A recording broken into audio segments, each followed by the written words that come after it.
tous. Le 18 septembre 1981, l'Assemblée nationale votait à Paris la loi d'abolition de la peine de mort que venait de présenter le garde des Sceaux de l'époque, Robert Badinter.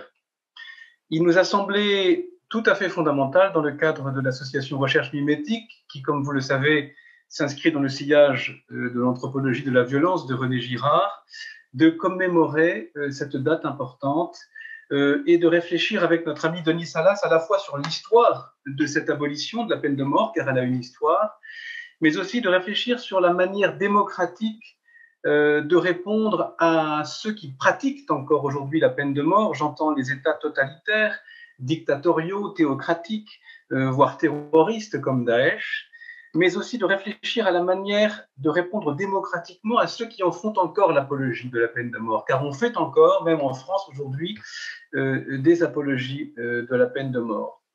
Donc c'est une question complexe à l'articulation du droit pénal et du droit de la guerre, un droit de faire mourir, comme dit Denis Salas, un droit de faire mourir au XXIe siècle, autour duquel il va axer son propos.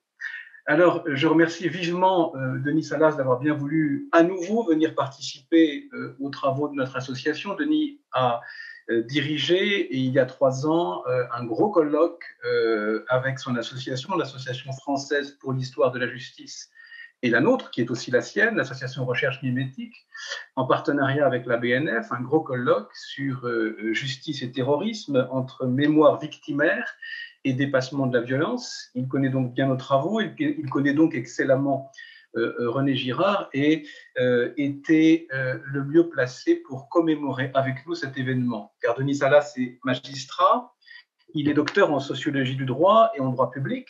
Je dirais plus précisément aujourd'hui qu'il s'impose comme un anthropologue du droit. Il est extrêmement sollicité, notamment à l'horizon de tous les procès qui se succèdent des attentats terroristes qu'il avait anticipé, ces procès, pas ces attentats, dans son excellent livre « La foule innocente » aux éditions des Clés de Brouwer en 2018. Denis a été juge des enfants, juge d'instruction, il a travaillé longtemps à l'Institut des hautes études sur la justice, il est aujourd'hui, je l'ai dit, président de l'Association française pour l'histoire de la justice, fondée par Robert Badinter, et il dirige, dans le cadre de cette association, les Cahiers de la justice qui viennent, je le rappelle, de publier un texte de sa part, le procès des attentats des 7, 8 et 9 janvier 2015, dont je vous recommande vivement la lecture. Donc c'est sur ce droit de mourir au XXIe siècle que Denis va maintenant nous parler pendant un temps classique de 3/4 d'heure, 1 heure, comme il le voudra, suite à quoi nous pourrons débattre avec lui. Un grand merci, Denis, je te laisse la parole. Merci beaucoup, Benoît, de cette présentation. Alors, comme Benoît vient de le dire, la peine de mort, comme vous le savez, a été abolie en France le 18 septembre 1981. Abolition importante, mais qui est intervenue tardivement, il faut bien le dire, par rapport à d'autres pays européens, et malgré d'innombrables travaux et d'innombrables débats qui l'ont parcouru. Alors, je ne vais pas reprendre effectivement dans mon exposé toute l'histoire de cette abolition. Jean-Claude Farcy, Nicolas Picard, Emmanuel Taïeb, Jean-Pierre Royer, d'autres historiens éminents l'ont très largement repris et travaillé. Je me propose simplement de rappeler, de situer, de contextualiser le fait que la peine de mort aujourd'hui, si elle est abolie en France, ne fait pas débat dans beaucoup de pays. Et pas seulement dans les démocraties, dans les régimes autoritaires, comme vient de le dire Benoît, mais dans des démocraties éminentes comme les États-Unis, le Japon, outre évidemment les théocraties au Moyen-Orient, dont les talibans aujourd'hui sont une expression importante. Donc il y a une permanence de la volonté étatique de pratiquer le droit de faire mourir, c'est ma thèse que je vais essayer de démontrer, tendance qui est, à mon avis, de plus en plus affirmée aujourd'hui par la présence à nos frontières et dans notre territoire du terrorisme global qui brouille précisément les frontières entre la paix et la guerre, entre l'ami et l'ennemi, ce qui fait qu'effectivement le pouvoir régalien de faire mourir se manifeste de plus en plus aujourd'hui. Et même si l'abolition formelle est toujours effectivement assurée, ce que Jacques Derrida appelle l'échafaudage anthropologique de la peine de mort subsiste le droit, le juste talionisme, la loi du talion, qui me semble être toujours présente dans nos sociétés. Dans cet esprit, je vais alors un peu déconstruire, je dois le dire, le discours abolitionniste habituel qui se focalise vraiment sur la peine de mort et son abolition pour l'élargir au droit de faire mourir en général à l'horizon de notre temps présent, c'est-à-dire le combat, la lutte, la guerre, comme on voudra, contre le terrorisme, puisque tout se passe, à mon avis, comme si sur ces politiques d'élimination des terroristes que l'on pratique un peu partout aujourd'hui, plane toujours le spectre de la peine de mort. Alors, dans mon exposé, je propose deux grandes parties. Une partie, je dirais, rétrospective, historique, qui m'a conduit à revisiter un dossier, celui du dernier condamné à mort, Aminat Jandoubi, en 1977. Il n'a pas été gracié par Valéry Giscard d'Estaing. Je vais exposer rapidement son cas. Et je vais proposer une analyse très aspirée, ça ne vous étonnera pas, de René Girard pour tenter d'entrer dans les raisons profondes de cette exécution. Et puis, je vais donc exposer pourquoi cette condamnation à mort, et je dirais pourquoi c'est la dernière condamnation à mort, parce que cette exécution s'est accompagnée d'un écrit qui est longtemps resté secret, un écrit testamentaire, un écrit testimonial d'une magistrate, Monique Mabelli, qui a assisté à cette exécution et qui a remis à Robert Badinter un écrit jusque-là confidentiel, mais dont nous avons eu connaissance, qui expose en quelque sorte ses sentiments de spectatrice forcée de cette scène d'exécution capitale. Donc un regard rétrospectif et en même temps une analyse sur le présent, ce sera mon deuxième point, plus prospective, sur le 20e, le 21e siècle, qui est notre confrontation aujourd'hui à la culture de la mort que propose le terrorisme comme un défi. Donc, en quoi le terrorisme, au fond, habite cette culture de la mort et nous la jette en quelque sorte au visage, et comment et selon quelle modalité nous sommes mis en demeure d'y répondre. Et ce sera effectivement ma connaissance des procès du terrorisme que je vais convoquer pour tenter de trouver une issue, une conclusion à cette réflexion. Donc, premier point, la dimension rétrospective, historique. Et j'ai dit tout à l'heure que je ferais une analyse d'un dossier que j'ai consulté aux Archives nationales, le dossier du dernier condamné à mort que nous avons connu en France en 1977.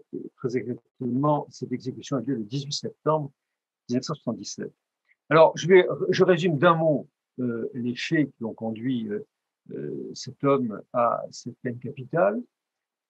C'est un jeune Tunisien d'une 25 ans à peu près, qui choisit d'émigrer en France, s'installe à Marseille dans les années 75, pour vivre une vie qu'il estime plus satisfaisante pour sa liberté personnelle que celle qu'il pouvait connaître en Tunisie. Il obtient un visa de travail et il vit en quelque sorte, il travaille, il voyage en Europe, il vit tout ce qu'à l'époque la société de consommation peut proposer à un jeune homme. Et à l'occasion d'un travail qu'il a accompli dans des pépiniéristes, il a un accident de travail grave, puisqu'un tracteur se renverse sur lui et lui brise une jambe. et à partir de ce moment-là, il va être amputé, perdre une jambe et être unijambiste. Il portera une prothèse toute sa vie.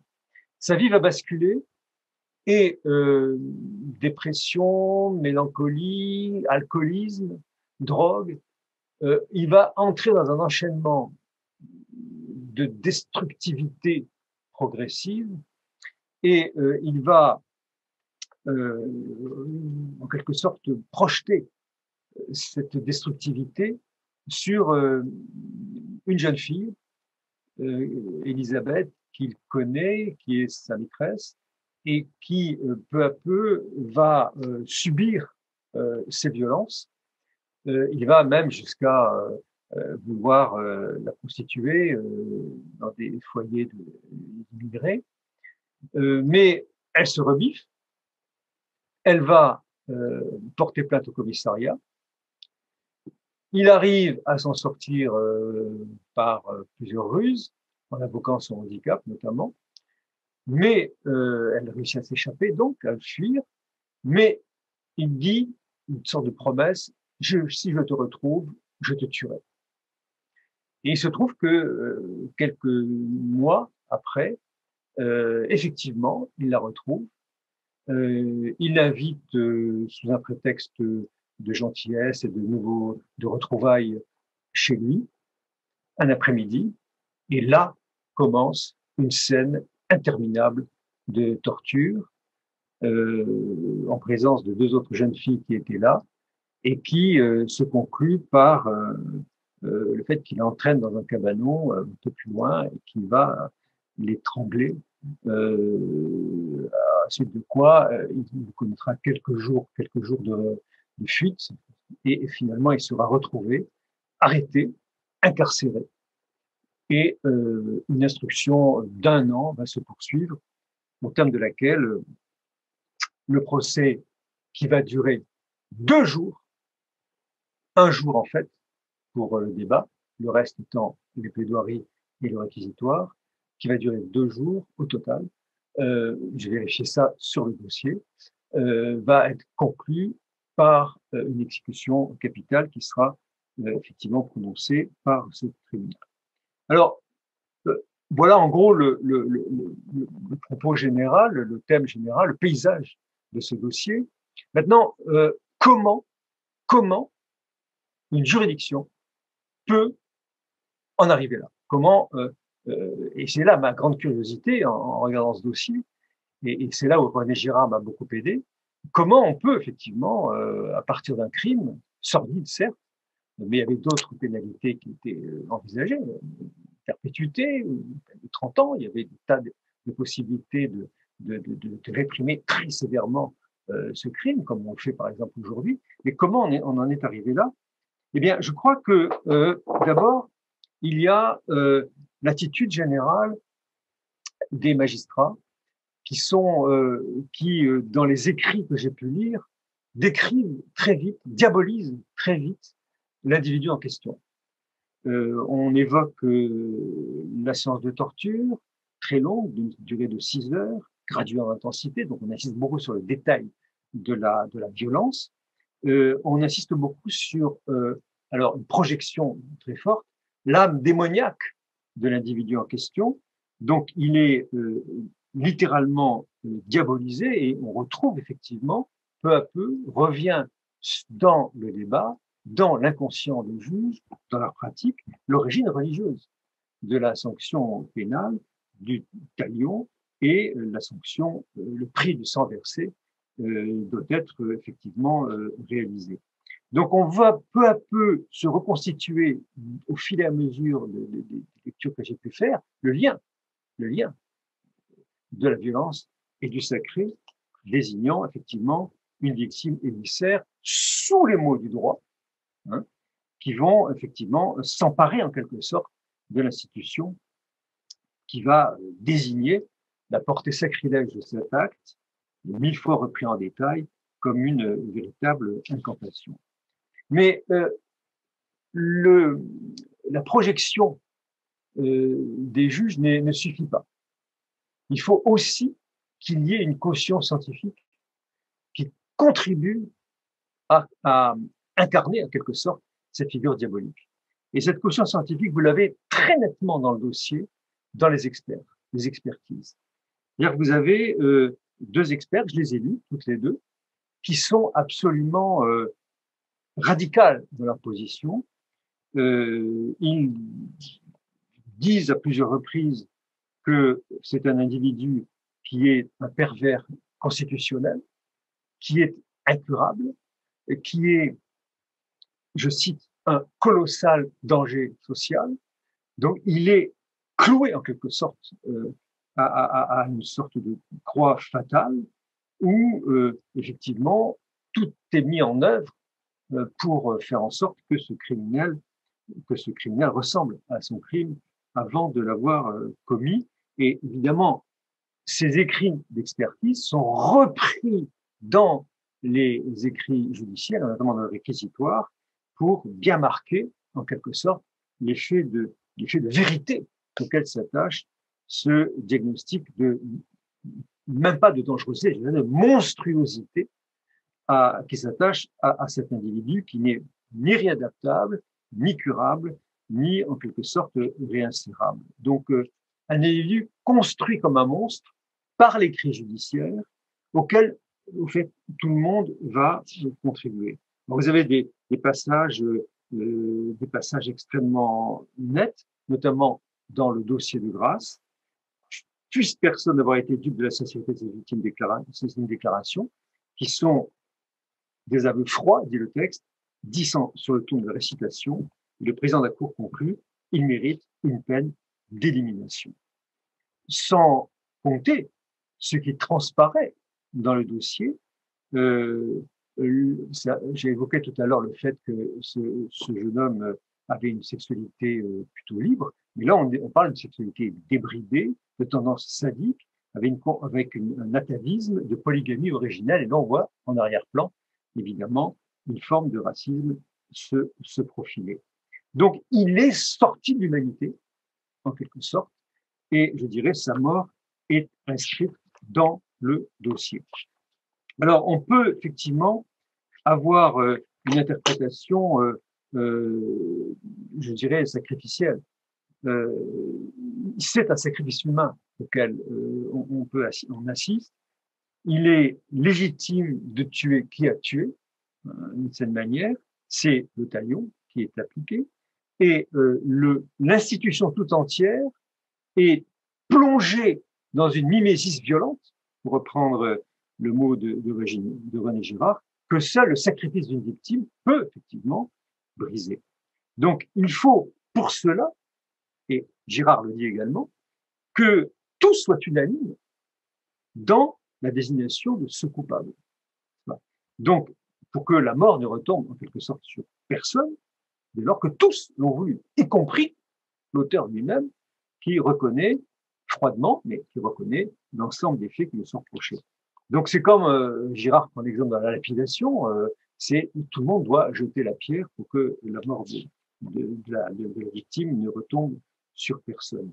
Donc vous avez là une répétition du geste de la violence qui font de tous les acteurs des doubles interchangeables qui effectivement permet la réalisation de l'acte. Je pensais à un mot de Robert Badinter quand il assistait à une scène d'exécution. On avait tous une gueule d'assassin. Et cette phrase de Badinter est très forte parce qu'elle montre que tous, en quelque sorte, contribuent collectivement, unanimement, de gré ou de force, à la construction de l'édifice sacrificiel par leur propre présence. Donc, ils sont tous contraints et alors j'ai lu le dossier, il n'y a aucune objection manifeste qui vient briser le tous contraint.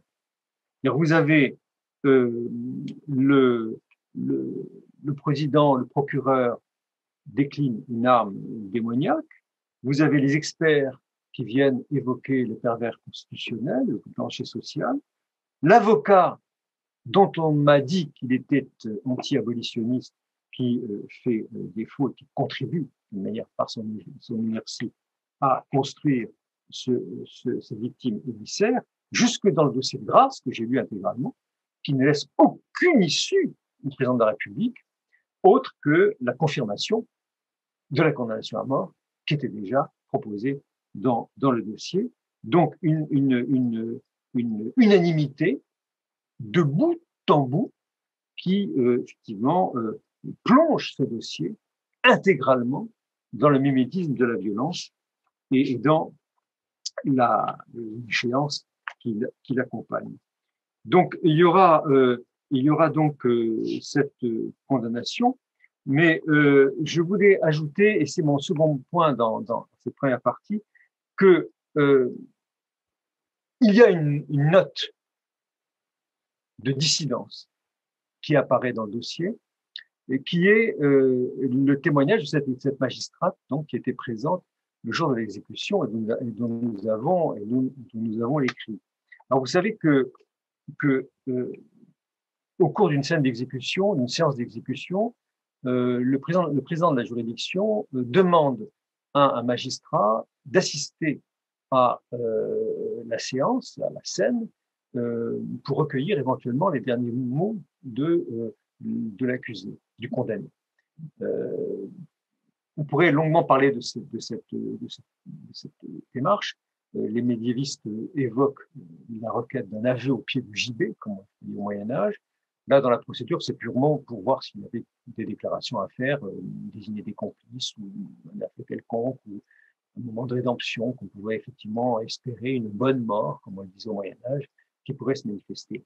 Mais là, elle est obligée d'y assister et elle écrit en rentrant chez elle le soir même de l'exécution qui se déroule à 4 heures du matin de la prison d'Abomey, elle publie un texte, elle écrit un texte daté à 6 heures du matin qui raconte la scène et sa révolte contre cette scène qui, en quelque sorte, la place dans un conflit moral entre l'obligation d'obéir à son institution et sa conscience morale qui se révolte contre cette scène d'exécution et qui va effectivement la décrire avec ses mots à elle, d'une manière extrêmement réaliste et en même temps avec une sorte de révolte intérieure, rentrée, à peine dissimulée.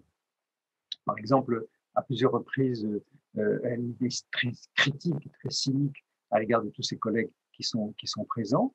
Elle repère très précisément l'humanité de cet homme qui raccommode sa prothèse au moment où il doit s'acheminer vers le bourreau, et le silence qui accompagne la cérémonie est décrit en détail. Ce texte est actuellement à la disposition affiché dans les locaux d'école de la magistrature pour la demande de Robert Badinter pour les inciter à réfléchir sur la conscience du juge. Alors, ce texte et donc ce moment de dissidence peut, non pas, je dirais, plutôt moral que factuel, et qui, en quelque sorte, traduit une protestation contre la sauvagerie de la scène et l'insignifiance de tous les magistrats, les exécuteurs, l'administration pénitentiaire, qui sont en quelque sorte perpétuellement innocentés par leur appartenance à l'appareil d'État et en même temps constants comme rouages, alors qu'ils sont effectivement intermittents comme individus moraux. Donc, elle, au contraire, elle se veut résistante comme individu moral et cette résistance se traduit par cet écrit qui nous a été remis. Alors, je pense que cet écrit, il est important parce qu'il traduit un moment où la magistrature est relativement encore peu émancipée, extrêmement liée à une tradition d'obéissance hiérarchique, issue de Napoléon, et qui ne conçoit pas de se rebeller, en quelque sorte, de se révolter ou d'invoquer un cas de conscience, devant cette cuirasse hiérarchique qui l'entoure et qui donc se replie dans sa conscience pour se révolter.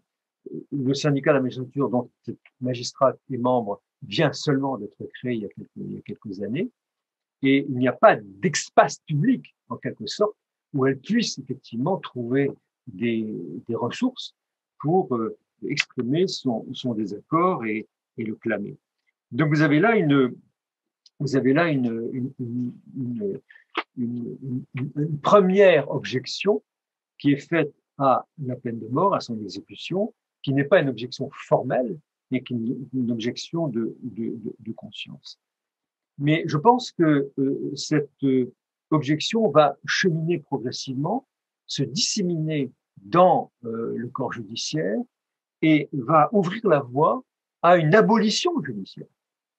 Vraiment avant l'abolition législative dont Badinter est l'auteur, puisque vous ne le savez peut-être pas, mais à partir de cette date, à partir du 18 septembre 1977, il n'y aura plus de condamnation à mort en France jusqu'en 1981. Donc, ceci prouve à quel point l'abolitionnisme s'est diffusé dans le corps judiciaire, qui était jusque-là, je dirais, partagé en conscience chez beaucoup d'entre eux, a gagné les hautes sphères et la Cour de cassation qui a cassé tous les verdicts de mort qui étaient prononcés jusque-là, ce qui fait que quand Mitterrand et Badinter sont arrivés au pouvoir, ils avaient plusieurs années d'abolition de fait derrière eux, qui quand même leur donnaient le sentiment qu'il était plus facile de prononcer une abolition législative au lieu du fait que de toute manière, les tribunaux n'appliquaient plus la peine de mort. C'est pour ça que cette condamnation, cette exécution est la dernière, parce qu'elle a ouvert un mouvement de désaveu explicite avant même l'abolition de 81 dans le corps judiciaire. Donc voilà mon premier point. Il montre, si vous voulez, que il y a effectivement un dispositif sacrificiel qui explique, je l'ai dit en quelques mots, le processus même de la condamnation à mort, mais il y a aussi peu à peu l'émergence d'un mouvement qui va émerger et se diffuser, des objections, des critiques, des conflits moraux qui vont devenir des positions institutionnelles de la part des tribunaux, qui vont effectivement préparer l'abolition de 1981. Donc je pense que la magistrature a été, ne sait pas suffisamment, un acteur important de l'abolition de la peine de mort en France, compte tenu de son histoire liée à une obéissance hiérarchique millénaire, enfin, double centenaire plutôt, qui l'a porté à cette position. Deuxième point, regardons maintenant l'avenir et ayons un regard plus prospectif. Voyons comment le terrorisme interroge notre présent et comment il brouille les frontières de la guerre et de la paix. Et pour cela, je pense qu'il faut faire une comparaison que je ferai très rapidement avec le nihilisme russe du début du siècle, qui est extrêmement proche, à mon avis, du terrorisme islamique. Dans les deux cas, la cause est supérieure à tout. Il faut détruire les ennemis de la Révolution en 1905. Il faut détruire les ennemis de l'islam aujourd'hui. Donc il y a une cause sacralisée qui justifie les condamnations à mort. Dans son très beau livre « La mort sera votre Dieu », l'historienne Anne Griffman donne l'exemple d'une scène qui s'est produite en 1902. Un terroriste, Balmatchev, déguisé en aide de camp, se présente chez le ministre de l'Intérieur du Tsar et l'assassine. Plutôt, il donne un pli. Dans ce pli, le ministre l'ouvre. Il découvre c'est un jugement de condamnation à mort. Et à ce moment-là, le terroriste l'assassine d'une balle de revolver.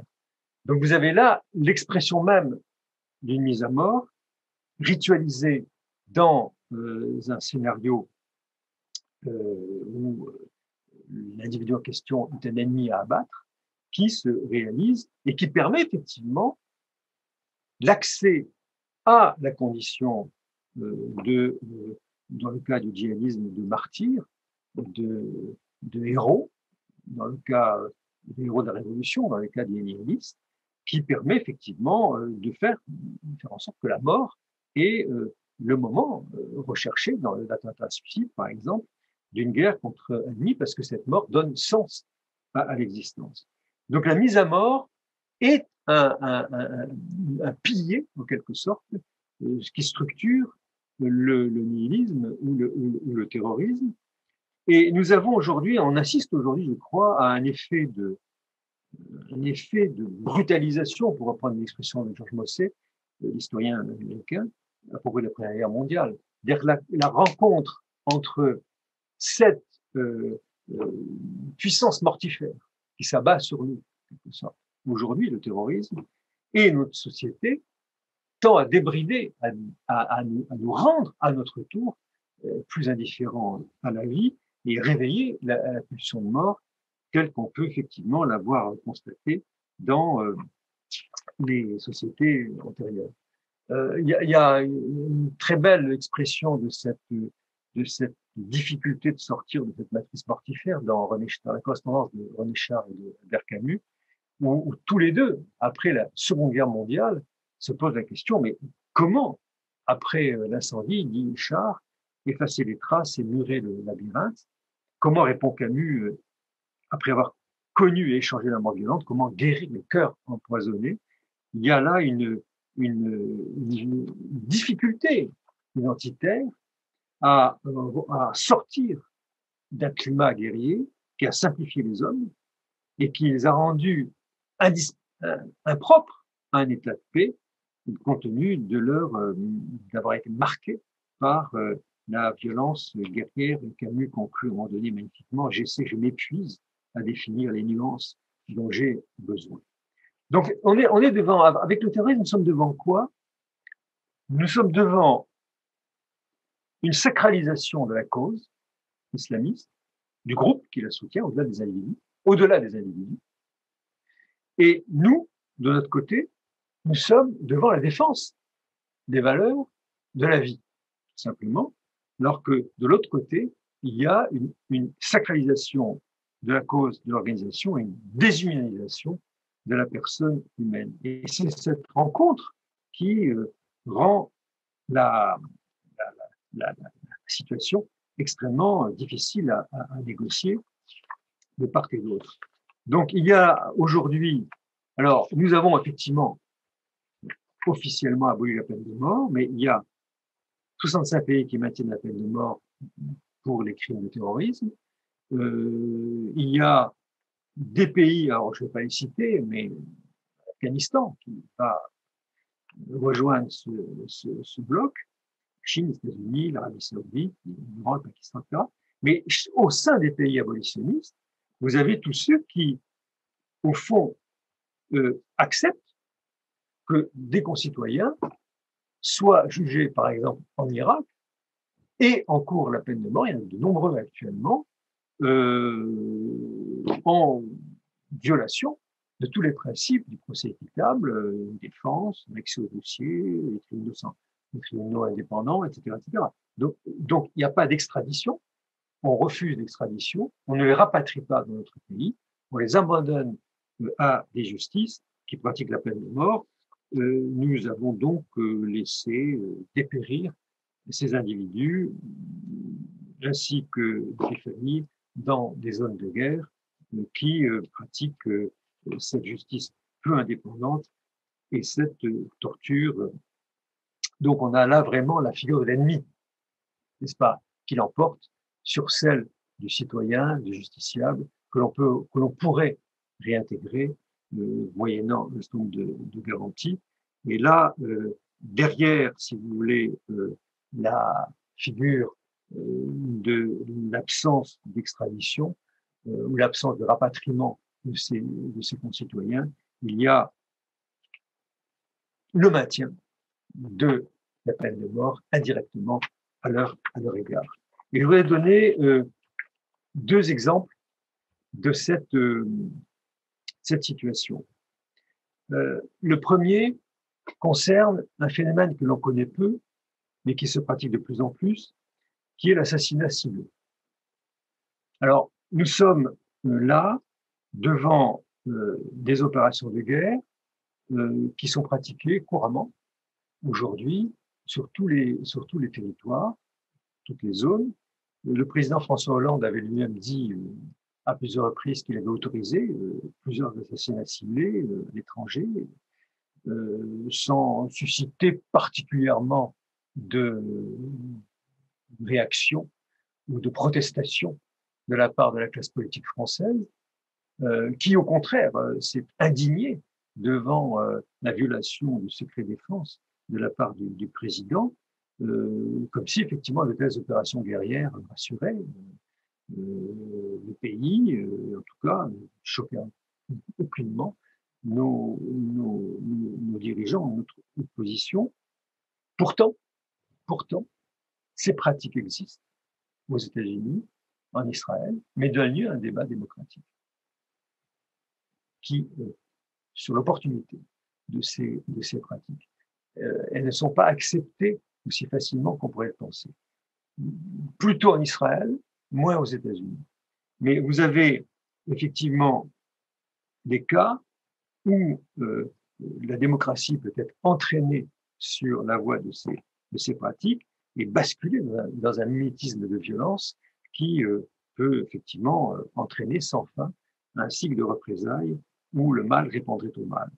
C'est la thèse de quelqu'un comme Agamben qui nous dit l'état d'exception absorberait, voire détruirait l'état de droit en dévoilant, en quelque sorte, son caractère arbitraire et violent. Et évidemment, dans le cas des assassinats ciblés, c'est effectivement tout à fait frappant.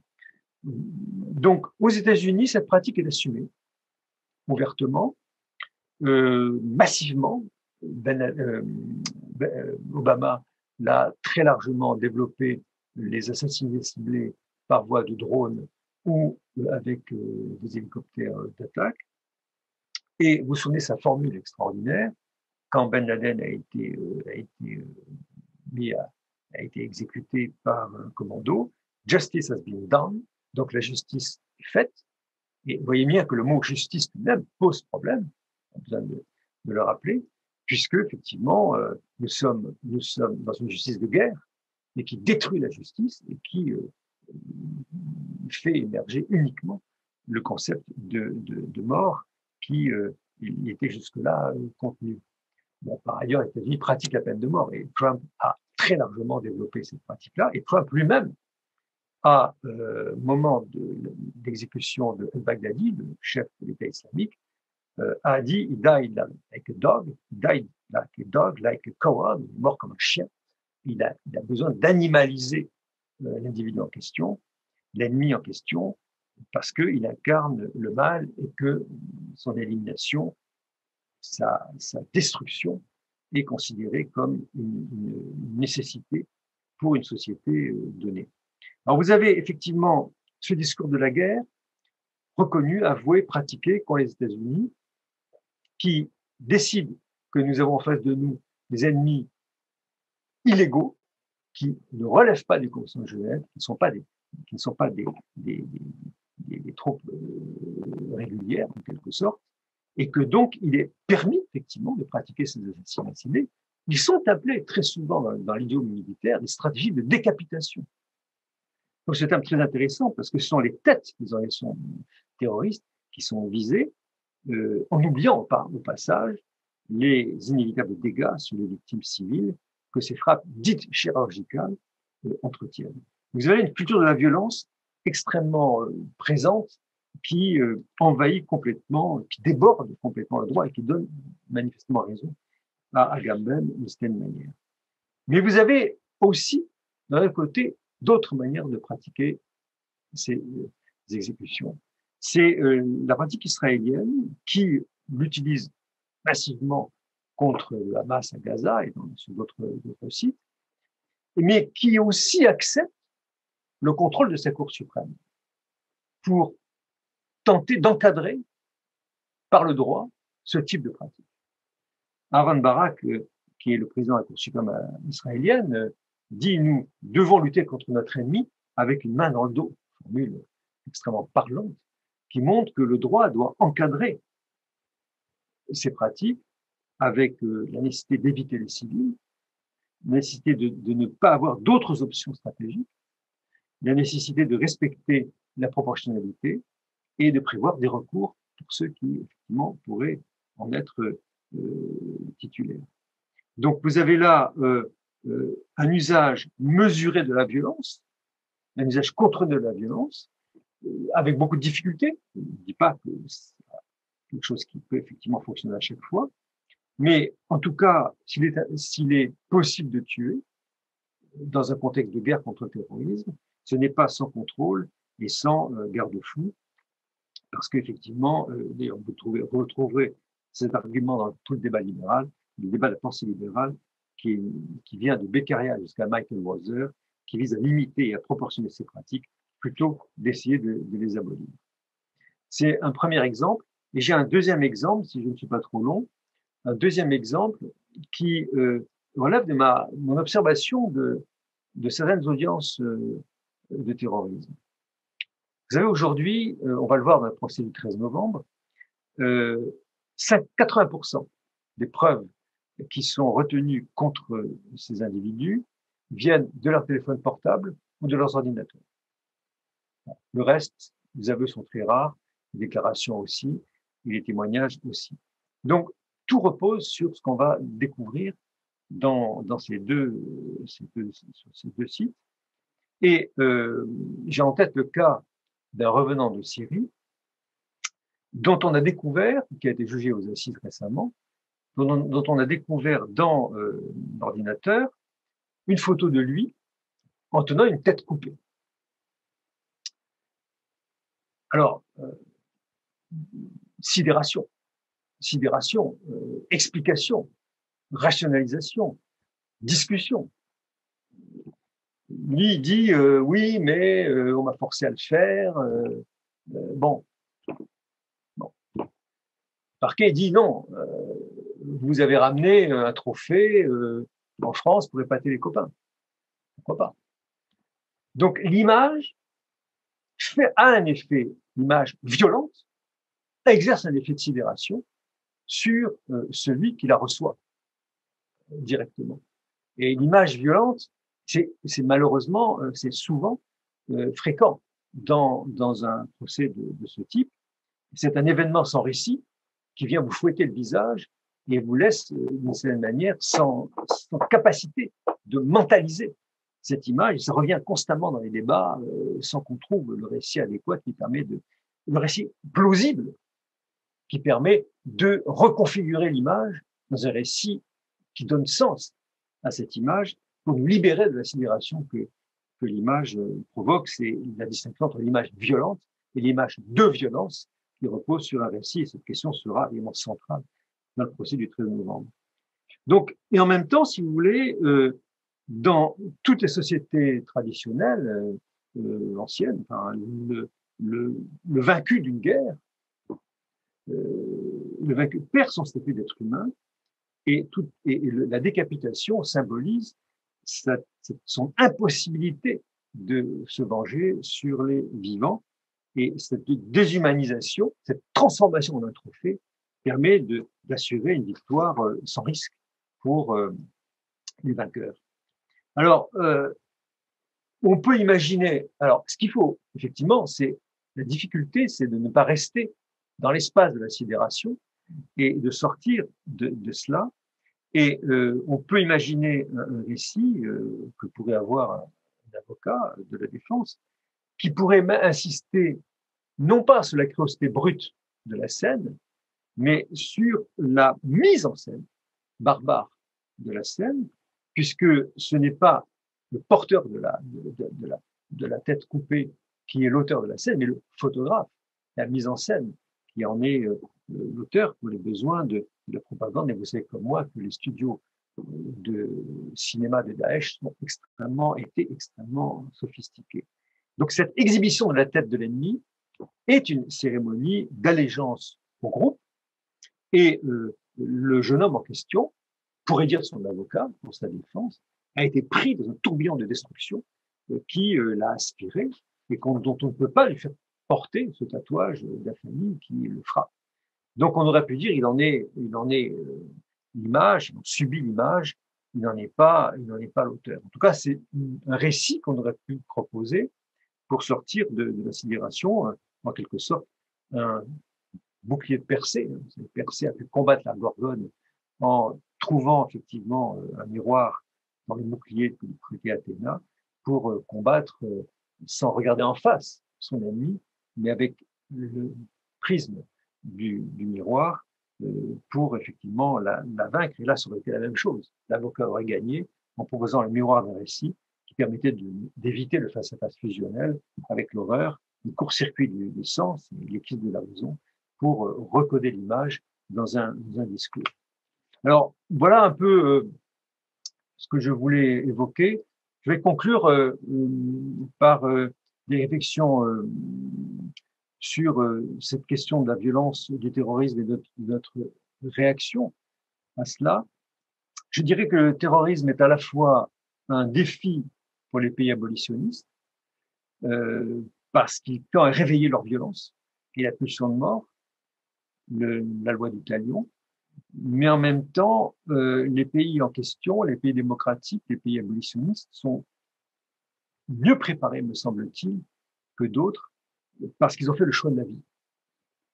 Et que ce choix-là s'impose à ceux qui ont fait le choix de la mort.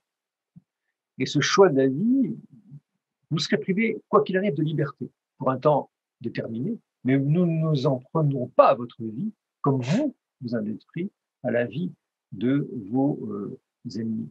Donc ce n'est pas un rapport à l'ennemi, mais un rapport au criminel, jugé proportionnellement à sa faute, qui est envisagé dans notre système à nous, qui permet de nous abstraire de l'aspiration dans un engrenage de violence mortifère où le défi terroriste veut nous entraîner.